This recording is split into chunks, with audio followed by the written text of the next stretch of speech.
Со оглед на дилемите кои што се јавија во јавноста, сакам јасно и недвосмислено да кажам дека Централниот електронски регистар на граѓаните нема да биде замена за попис. Електронскиот регистар на население ќе помогне во решавањето на многу административни потреби кои што ги имаат граѓаните. Секој граѓанин ќе добие собствен електронски идентитет со кој ќе може да се идентификува и добива услуги од страна на институциите. Регистарот е една од основите на дигитална Македонија. Овој регистар ќе помогне да се решат многу проблеми со кои што граѓаните се соочуваат.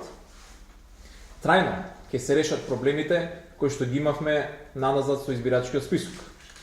Регистарот ќе помогне во решавањето на проблемот со електронската здравствена картичка.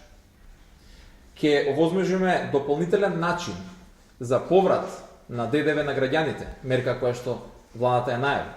Но и генерално, граѓаните ќе можат на многу побрз, поефикасен и она што е за нив најважно, поевтин начин да вадат документи и да добиваат услуги од страна на институциите. Да, регистарот ќе биде само уште една алатка која што ќе го помогне спроведувањето на пописот. Но нема да го замени.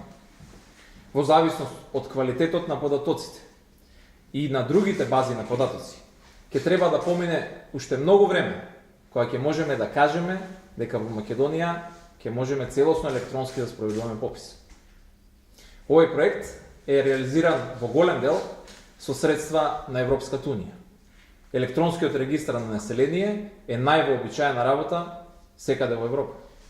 И ова е уште еден начин на кој што Европската унија заедно со владата директно го подобрува животот на граѓаните во Македонија.